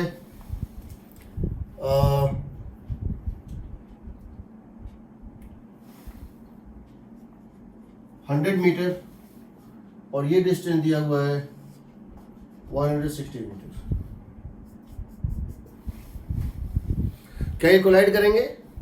करेंगे तो निकालो, कब करेंगे, नहीं करेंगे तो मिनिमम डिस्टेंस क्या होगा। ठीक है, हम क्या कर रहे हैं, किसी एक को रेस्ट पे ले आते हैं, हम इसको रेस्ट पे ले आते हैं, इसको अगर हम रेस्ट पे, इसको रेस्ट पे ले आते हैं, इसको रेस्ट पे ले आए तो ये क्या बन जाएगा बताओ? इसको रेस्ट पे लाएंगे तो ये क्या बन जाएगा? 60। 60 क्यों? देखो इस 20 को रेस्ट पे लाए हैं, यानी 20 राइट वर्ड डाल दिए, तो यहाँ भी 20 देंगे राइट वर्ड, 40 + 20 कितना हो जाएगा? 60। यहाँ पे इसको रेस्ट पे लाए हैं, 20 डाउन, यहाँ भी डालेंगे 20 डाउन। क्या चीज? 80। एग्रीड? रेड पेन से हमने वो दिखाया है जो मॉडिफिकेशन के बाद है। ये 20 इसको कर दिया 0, इसको 0 करने के लिए 20 नीचे, यहां भी 20 नीचे, 100 अप 20 नीचे, 80 अप, यहां पे इसको 0 करने के लिए 20 राइट, ये आ जाएगा कितना? 100 मीटर पर सेकेंड, एंगल होगा कितना? 53 डिग्री होगा ना। ये ऐसे जा रहा होगा, किस स्पीड से? 100 मीटर पर सेकेंड से 50 डिग्री। लेकिन अगर तुम इन दोनों को ज्वाइन कर दो, किन दोनों को? अगर तुम इन दोनों को ज्वाइन कर दो, ए और बी को, और तुम ए और बी को ज्वाइन कर दो, ये एंगल कितना बनेगा? 37 डिग्री। तो यानी तुम्हारा जो केस है वो कुछ ऐसा है, अगर हम इसको फ्रेशली ड्रॉ करें तो ए ए ए ए ए नाम दे दो उसका, बी नाम दे दो उसका, बी को रेस्ट पे लाए थे, ए यहां है, बी यहां है, बी को हमने रेस्ट पे मान लिया है। एज सीन बाय बी, पहली बात तो ये जो एंगल था हॉरिजॉन्टल के साथ, ये कितना था? 37 डिग्री। और ये जो वेलोसिटी है इसकी, ये वेलोसिटी है, ये किस एंगल पे है? 53 डिग्री। यही है ना। स्पीड कितना है? 100 मीटर पर सेकेंड। अब निकालना है, और ये डिस्टेंस कितना है बताओ? ये था 80, ये था 60, 80 स्क्वायर प्लस 60 स्क्वायर, समझ रहे हो ना। ये डिस्टेंस कितना था? ए से बी तक का हॉरिजॉन्टल डिस्टेंस 80 मीटर, ये कितना था? 60 मीटर। तो ये जो डिस्टेंस है ए से बी तक, ये कितना है? 100 मीटर, है ना। तो ये बताओ ये एंगल कितना बच जाएगा? 17 डिग्री बचेगा ना। टोटल था 53, टोटल 16 डिग्री। हाँ 16 डिग्री, यहां से ड्रॉप कर दो परपेंडिकुलर, ये होगा ना डी मिनिमम। तो डी मिनिमम कैसे निकालोगे? D minimum is equal to 100 यहां से यहां देखो, ये राइट एंगल ट्राइंगल है ए पी बी, जहां ए बी क्या है? हाइपोटेन्यूज है, तो ये हो जाएगा 100 साइन 16। अब साइन 16 को लिखोगे sine of 53 degree minus 37 degree लिखोगे। ये होता है sine A cos B minus cos A sine B. ये होता है sine A cos B minus cos A sine B. Sine A 4/5 sine A cos B minus sine A cos B minus cos A sine B 3/5 into 3/5। समझ में आ रहा है? Yes sir. Sign, कभी अगर किसी क्वेश्चन में साइन 16 डिग्री या cos 16 degree का काम पड़ गया, और कभी किसी क्वेश्चन में साइन 16 डिग्री या कॉस 16 डिग्री काम पड़ गया, तो समझ लेना वो डेटा दिया हुआ है, क्योंकि साइन 16 डिग्री 53 माइनस 37 होता है। Sine A cos B minus cos A sine B. Sine A sign 53 degree cos 37 degree, दोनों 4/7। कॉस 53 डिग्री साइन 37 डिग्री, दोनों 3/5। 4/5 3/5, ये कितना है बताओ? 16 माइनस 9 7। 100 इंटू 7/25 कितना होगा? 100 इंटू 7/25, ये 4 से कट गया 28 मीटर। 28 मीटर ना। अगर ये क्वेश्चन वैसे तो बुक्स में मिलेगा नहीं, क्योंकि डेटा मैंने जान के सेट किया है। मैंने ये क्वेश्चन अभी जो बनाया है वो खड़े खड़े बनाया है। I am not read it from some book, मैंने खड़े खड़े बनाया है। मुझे कैलकुलेशन नहीं चाहिए, मुझे कॉन्सेप्ट चाहिए। मुझे चाहिए कि तुम कोई क्वेश्चन को सुपर इम्पोज करके धर एक को रेस्ट पे लाओ, दूसरे को चलने दो, और एक बार डायग्राम बनाओ, सब क्वेश्चन बन जाता है। अब इसमें क्या है कि तुम जब इसको बनाओगे, कोई भी क्वेश्चन किसी बुक में मिले, relative motion in 2D, question पढ़ोगे बुक का, मेथड लगाओगे क्लास का, आंसर हमेशा मैच होगा। Do not try to read the solution of the book. Solution बहुत गंदा होता है, उसमें आई कैप जे कैप भी यूज करता है, फिर सुपर इम्पोज करता है, V of A respect to B minus V of, वो मतलब फॉलो करना बहुत मुश्किल होता है। तो अपना मेथड लगाओ, आंसर हमेशा आएगा। ठीक है, एक चीज तो ये हो गया। अब क्या होता है, अगर अभी तक तुम क्या करते थे, बॉल फेंकते थे प्रोजेक्टाइल मोशन में, तो बॉल जाता था ऐसे यू थीटा। अगर तुम मूविंग कार्ट से बॉल फेंकोगे, और तुम मूविंग कार्ट से बॉल फेंकोगे, चलते हुए बॉडी किसी ट्रॉली से चलते हुए बॉल फेंकोगे, तो तुम जिस स्पीड से बॉल फेंक रहे हो और तुम जिस एंगल पे बॉल फेंक रहे हो, जो तुम्हें लग रहा है और जो पर्सन ग्राउंड पे लग रहा है, दोनों को अलग अलग लगेगा। कैसे बता रहा हूं, ठीक है। ये सब आज कर लेंगे। नेक्स्ट क्लास में हम लोग एक रिवर बोट करेंगे। रिवर बोट बहुत अच्छा क्वेश्चन होता है, उसमें बहुत एनालिसिस होता है, बट उसमें बहुत सारे शॉर्टकट्स भी हैं। रिवर बोट जितना डिफिकल्ट दिखता है उतना है नहीं, और जितने उसमें क्वेश्चंस आपको मिलेंगे वेरियस सोर्सेस में, सबसे ज़्यादा उसी से मिलता है। बट वो सबसे आसान टॉपिक, उसकी 3 मेथड्स हैं। एक है अम्ब्रेला, रेन और मैन प्रॉब्लम, उसी में कैट और डॉग का चेजिंग प्रॉब्लम है। हम सर्कुलर में जब जाएंगे तो इन्हीं सब केसेस में बताएंगे रेडियस ऑफ कर्वेचर क्या होता है, बहुत सारी चीज बताएंगे। एक्सेलरेशन क्या होता है, जब एक डॉग एक कैट को अगर चेज कर रहा है और घूमता जा रहा है तो क्या होता है। रेगुलर पॉलीगन में कैसे मीट करते हैं सब बताएंगे। पूरी रोडो हम क्लास में ले लेंगे, ठीक है। तो रिवर बोट सबसे लंबा है, बाकी सब तो छोटे छोटे हैं, वो निकाल देंगे, ठीक है। 2 क्लास में मुझे लगता है हम लोग रिलेटिव मोशन खत्म कर देंगे सारे केसेस। अब देखो, अगर तुम कभी, हाँ चालू करेंगे क्या चीज, रिलेटिव के बाद क्या चालू करेंगे?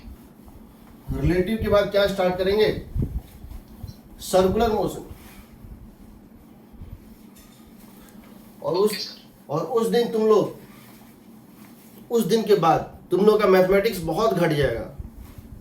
उस दिन के बाद फिजिक्स, रियल फिजिक्स स्टार्ट होता है, वेयर मैथमेटिक्स गोज आउट। कहीं कोई उसमें सिर्फ थ्योरी है, समझो, समझते जाओ, क्वेश्चन बनता जाएगा। बड़े बड़े क्वेश्चन एक स्टेप में बनते हैं। हम कभी फ्रिक्शन का और न्यूटन लॉज का यूज नहीं करेंगे क्वेश्चन सॉल्व करने में। हम जिस क्वेश्चन को न्यूटन लॉ से बनाए थे, हम उसी क्वेश्चन को एनर्जी से, मैकेनिकल एनर्जी कंजर्वेशन से एक स्टेप में बनाएंगे, एक स्टेप में, जिसमें हम इतना वेक्टर को तोड़ते थे, मोड़ते थे। तुम बाद में यूज करोगे, तुम खुद ही नहीं यूज करोगे। मेरी तो मजबूरी, मैंने पढ़ाया नहीं कि तुम कोई डाउट पूछते हो तो मुझे उस मेथड से बताना पड़ रहा है। आज से 4 महीने बाद जब तुम मुझसे डाउट पूछोगे, मैं कभी भी न्यूटन लॉ यूज नहीं करूंगा, कभी भी काइनेमेटिक्स यूज नहीं करूंगा। Energy is physics, force is not physics. अभी तक तुमने फिजिक्स स्टार्ट ही नहीं किया है, लॉजिक तो चला ही नहीं, खाली मैथ हो रहा है। ये सब है क्या? सब मैथ है। हमने फिजिक्स स्टार्ट, इसीलिए आईटी पूछती भी नहीं है। फिर से बता रहा हूँ, जिस दिन तुम्हारा सर्कुलर मोशन शुरू होगा उसके बाद से तुम एकदम ध्यान दे देना, देखना एक भी चैप्टर खत्म करेंगे, प्रीवियस ईयर में भर के क्वेश्चन आएंगे, इतने क्वेश्चन आएंगे। काइनेमेटिक्स और न्यूटन लॉ सिर्फ टाइम खाता है, सिलेक्शन में मदद नहीं करता है। और उसके बाद और वो कभी प्रोजेक्टाइल का यूज भी पड़ेगा, रिलेटिव का यूज भी पड़ेगा, तो एक ही चीज का यूज पड़ेगा। Velocity of A respect to B, velocity of A respect to C plus velocity of C respect to B, ये सबको पता है। कोई इसको बहुत डीप में पढ़ा, कोई कम पढ़ा, दोनों के लिए उसका यूज जो फ्यूचर में जो यूज है वो बराबर है। v equal to U plus A T सबको पता है, उतना ही का यूज है, उतना ही बेसिक चाहिए circular motion, centre of mass, rotational, इस सबको पढ़ने के लिए, उससे ज़्यादा नहीं चाहिए। रिलेटिव मोशन से डायरेक्टली कोई क्वेश्चन नहीं आएगा, कभी नहीं, आज तक नहीं आया है। हमेशा मिक्स करके आता है, और मिक्स करके आता है वो बहुत छोटा सा आता है, उसका एक छोटा सा पार्ट होता है ये, ठीक है। तो जिस दिन तुम्हारा सर्कुलर मोशन शुरू होगा तुम समझना उस दिन से तुम्हारा आईआईटी शुरू हो गया, उस दिन से तुम्हारा आईआईटी में नंबर आना शुरू हो गया, अब तुम्हारा मार्क्स गेन होना शुरू होगा। अभी तक तो सिर्फ टाइम पास हुआ है। अच्छा टॉपिक है बट पूछता नहीं है, तो तुम कुछ कर भी नहीं सकते हो, नहीं पूछता है। और एक क्वेश्चन पूछ भी देगा 10 साल में तो क्या कर लोगे, उसको बना के क्या कर लोगे, 4 नंबर का पूछेगा, 4 से ज़्यादा का नहीं पूछेगा। बाकी जो 116 मार्क्स है, मॉडर्न फिजिक्स में पढ़ाऊंगा 6 to 8 class, 2 week modern physics. 1/4 paper इससे रहेगा, 1/4 पेपर, ठीक, 1/4 पेपर मॉडर्न फिजिक्स होता है। मैं पढ़ाऊंगा तुम लोगों को वेव्स पढ़ाऊंगा मैं तुम लोग को। I think I would take 3 weeks, मतलब 10 क्लासेस। 15% पेपर एटलीस्ट इससे रहेगा। एक तो डॉपलर इफेक्ट से श्योर क्वेश्चन होगा, one question is sure guaranteed from Doppler effect, जो 1 क्लास का टॉपिक है, 1 क्लास मैक्सिमम 2 क्लास। मतलब डॉपलर इफेक्ट से 10 नंबर का क्वेश्चन आता है, और पूरे काइनेमेटिक्स और न्यूटन लॉ से 10 नंबर का क्वेश्चन भी नहीं आता है। लेकिन क्या किया जाए, चलो देखो। If a projectile is fired from moving frame, projectile fired from moving frame,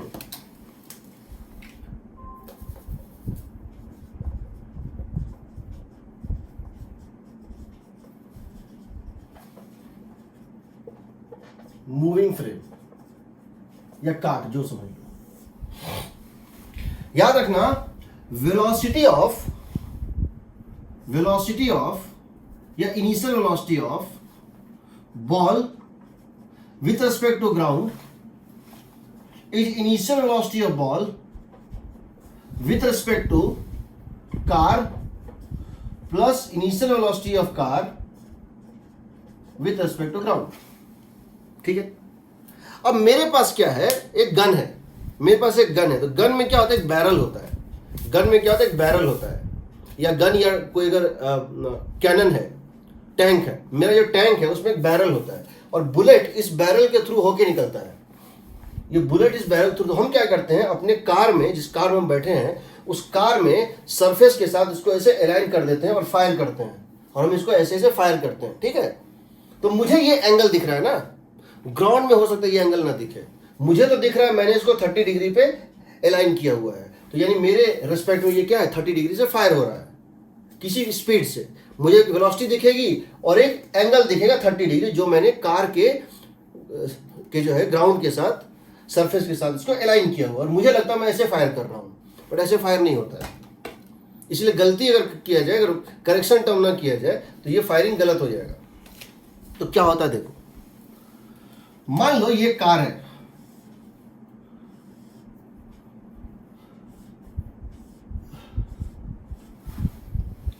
इसकी वेलोसिटी इधर है, कितनी है, समझ, इसकी वेलोसिटी इधर है 2 मीटर पर सेकेंड, और यहां पर एक पर्सन है जो एक गन लिए हुए है, और इस पर्सन इस गन से जो है, ये पर्सन जो है इस गन से जो है, टैंक है, इस टैंक से ये क्या कर रहा है, ये फायरिंग कर रहा है at a speed of 10 metre पर second with respect to man, with respect to car. Car के रिस्पेक्ट स्पीड क्या थी, 10 मीटर पर सेकेंड, और ये जो एंगल इसने दिया है, ये इसने दिया है, मान लेते हैं 53 degree, as seen by the person in the car, as seen by person in the car.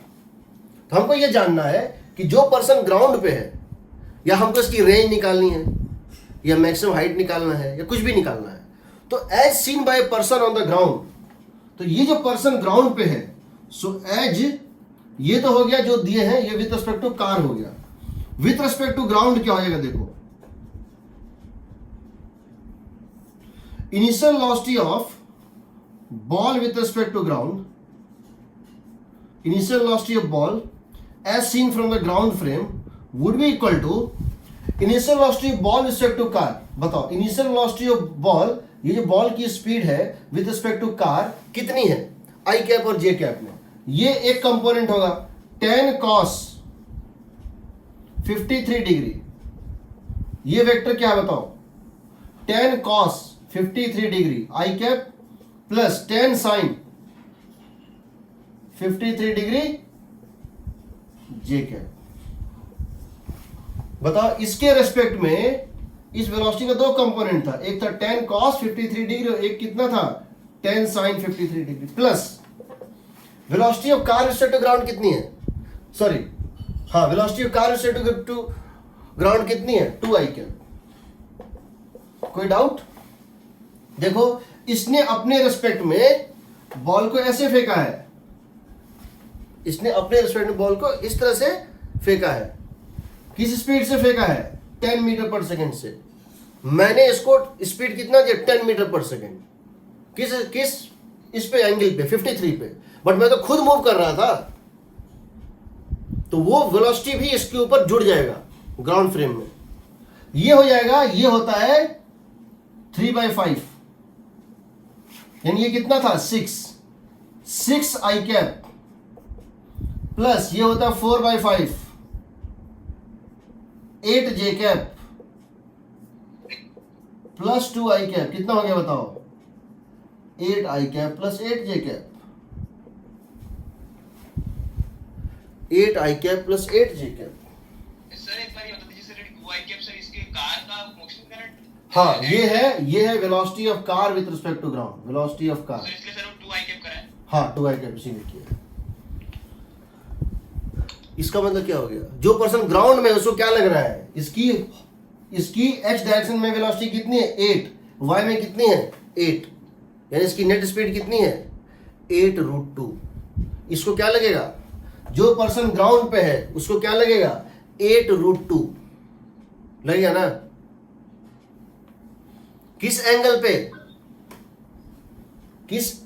पे, तो जो पर्सन ग्राउंड पे है उसको क्या लगेगा, इसकी इनिशियल स्पीड कितनी थी 8√2 मीटर पर second at angle of 45 degree. अब अगर तुमसे पूछो as seen from the ground what is, तो ये देखो एंगल भी चेंज हो गया, 53 डिग्री कितना हो गया 45 डिग्री। स्पीड भी चेंज हो गया, 10 कितना हो गया 8√2। अब अगर मैं तुमसे पूछूं what is the maximum range, तो क्या लिखोगे 2 times of ux into uy/g। यही था ना रेंज, क्या था बताओ, रेंज क्या होता था 2 times of ux into uy/g, या फिर u स्क्वायर साइन 2 थीटा/g।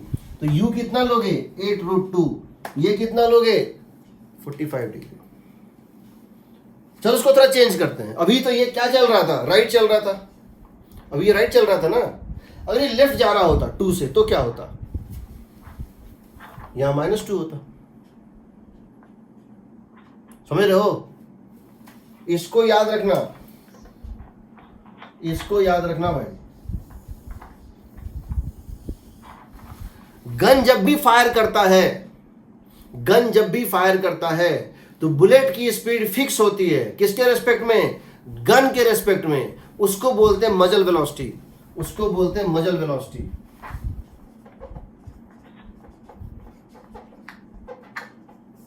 ये फिक्स होती है, किसी गन की मजल वेलोसिटी फिक्स होती है with respect to gun. Bullet की स्पीड क्या, वो फिक्स होती है। इसलिए गन अगर मूव करते हुए फायर करेगा तो ज्यादा स्पीड से फायर करेगा। यही कारण है कि जो बॉलर होता है, जो फास्ट बॉलर होता है, वो दौड़ के आता है तब बॉल फेंकता है। क्यों फेंकता है, तो वो अपने रेस्पेक्ट में कितनी बॉल फेंक सकता है, हैंड के रेस्पेक्ट में वो फिक्स है। इसलिए अगर हैंड पहले से मोशन में हो और उसके रेस्पेक्ट में एक्स्ट्रा मोशन दे दो तो स्पीड बढ़ जाती है।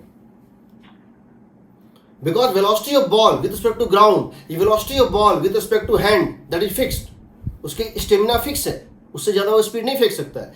वेलोसिटी ऑफ बॉल with respect to ground, velocity of ball with respect to hand of the fast bowler, and plus velocity of ball hand with respect to ground। वो दौड़ के बॉल इसीलिए फेंकता है। तेजस्वी कुछ पूछना है? यस सर, ये मेरे को जहाँ से आपने एंगल चेंज हुआ है ना, हाँ, उसके बाद से समझ नहीं आया। तुमको मैंने प्रेडिक्टर नहीं पढ़ाया ना? नहीं सर। हाँ, वही दिक्कत हमको भी है। नहीं पढ़ाया सर प्रेडिक्टिव। ठीक है, पढ़ा दूंगा, सब पढ़ाऊंगा। सर सब आप बता दीजिए सर, क्या चीज? आप बता दीजिए सर टाइम। अरे सब बताऊंगा ना, जल्दी मत करो, बस अभी बस सुन लो, सब पढ़ा दूंगा, दोबारा पढ़ा दूंगा।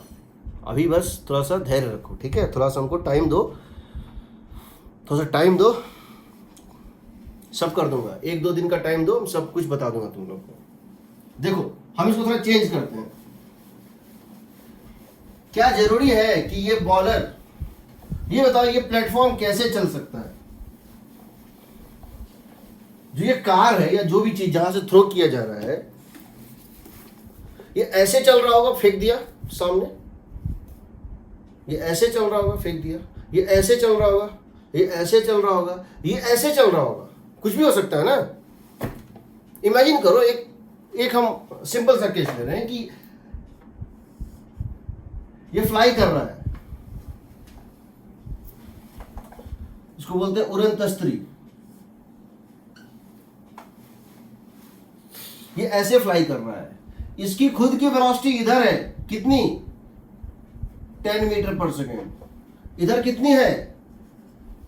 20 मीटर पर सेकेंड। यानी ये इधर जा रहा था, किधर जा रहा था? ऐसे जा रहा था। समझ रहे हो? हम एक जनरल केस ले रहे हैं क्योंकि टाइम कम है।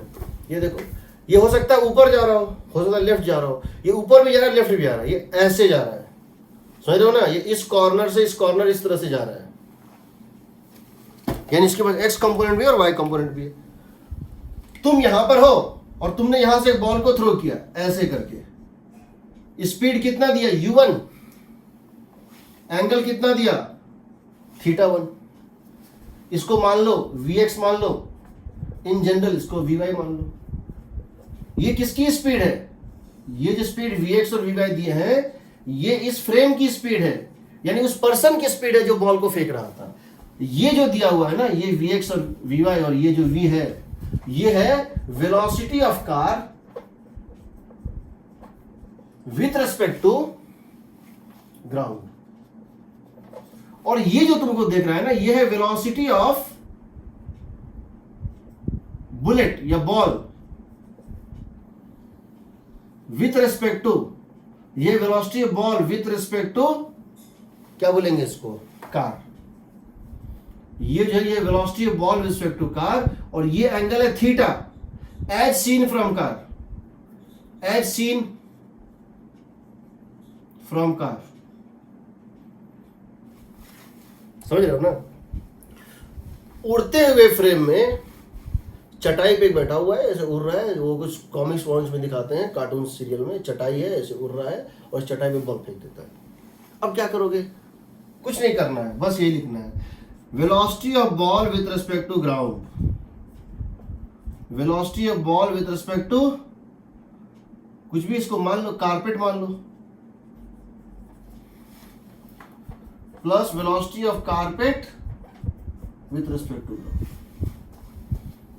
अब सबको आई कैप जे कैप में लिख के डाल दो।